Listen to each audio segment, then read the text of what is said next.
knowledge shall increase.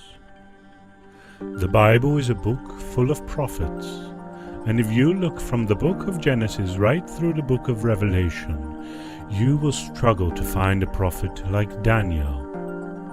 Daniel is a prophet like no other. He is one of the 5 prophets who are described as the major prophets in the Bible.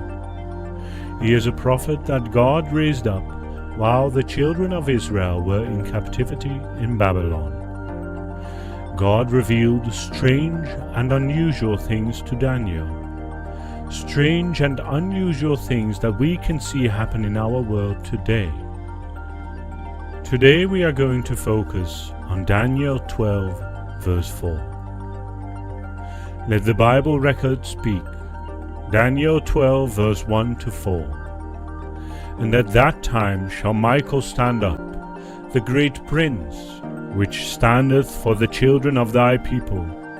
And there shall be a time of trouble, such as never was, since there was a nation even to that same time. And at that time thy people shall be delivered, every one that shall be found written in the book.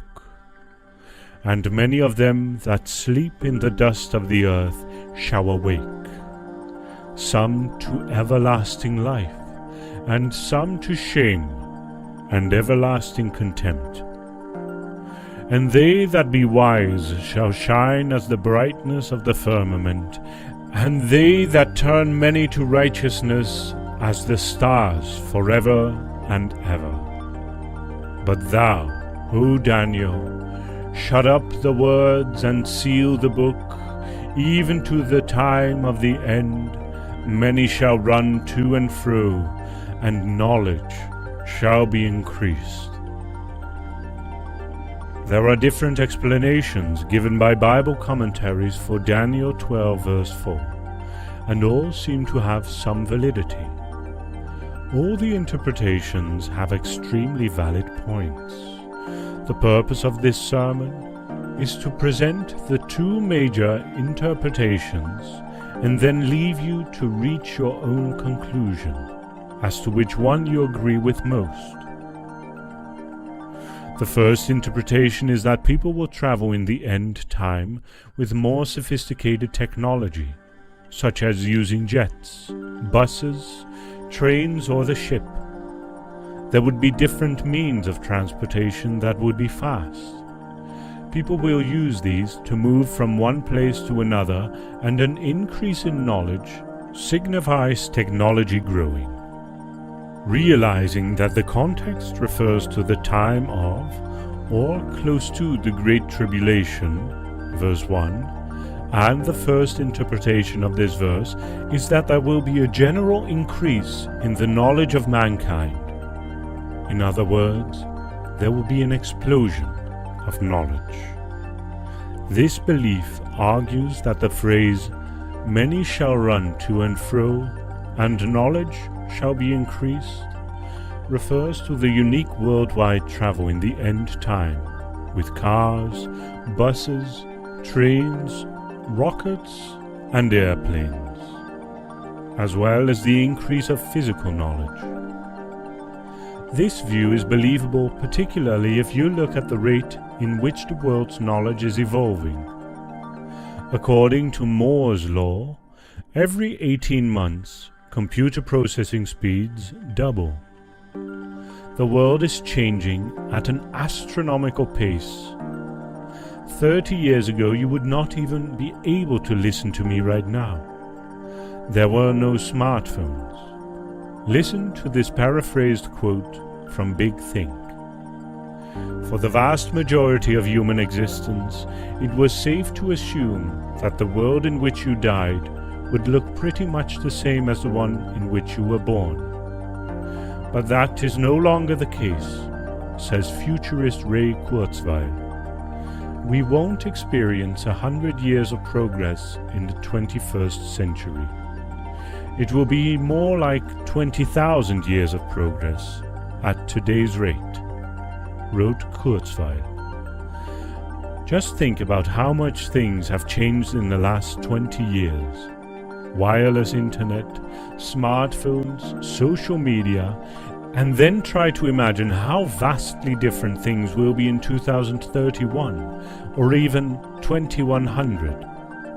These are some predictions from Kurzweil. Energy.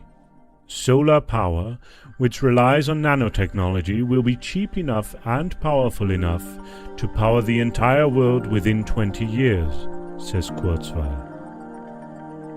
Neuroscience.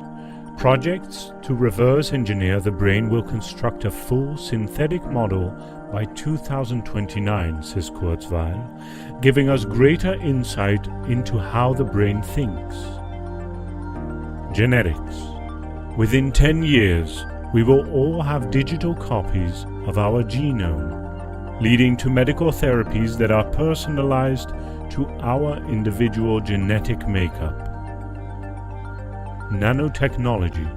As robots get smaller and smaller, we will be able to insert them into our bodies to repair damaged or aging tissue.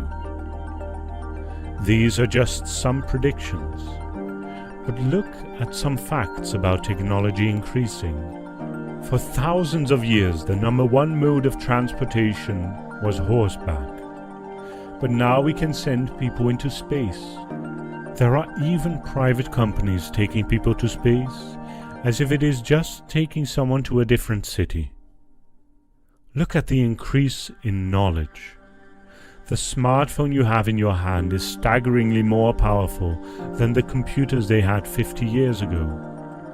The first computers ever made used to fill up a whole room, but your smartphone that fits in your pocket has more computing power than those computers. Knowledge shall increase. Just in the first decade of the 21st century, there have been so many advancements in biotech, nanotech, artificial intelligence, fusion and fission, and M-theory.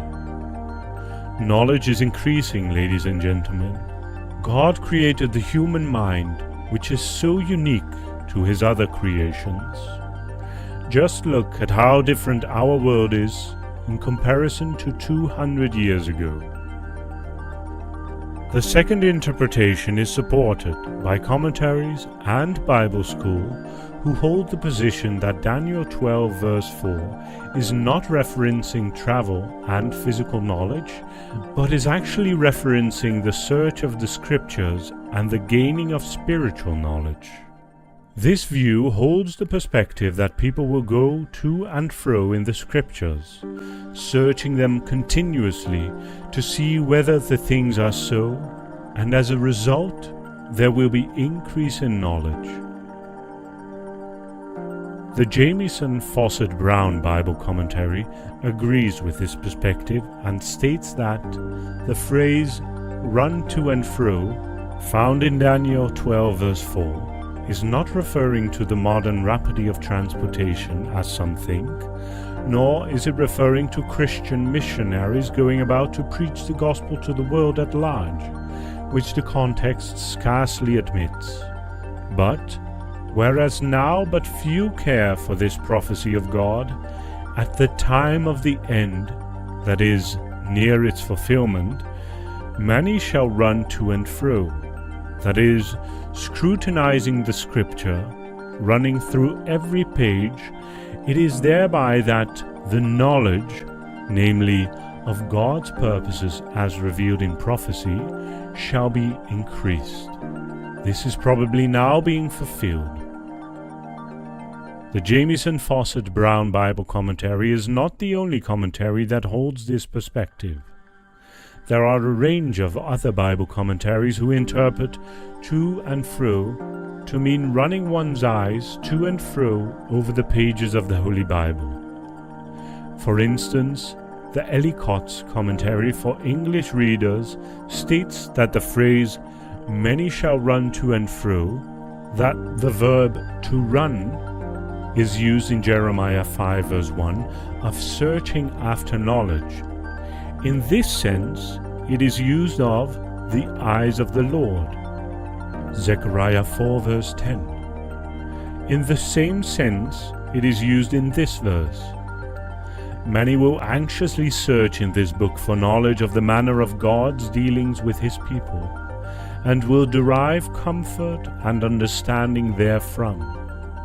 Therefore, there will be an increase in knowledge. In other words, people will be looking for answers.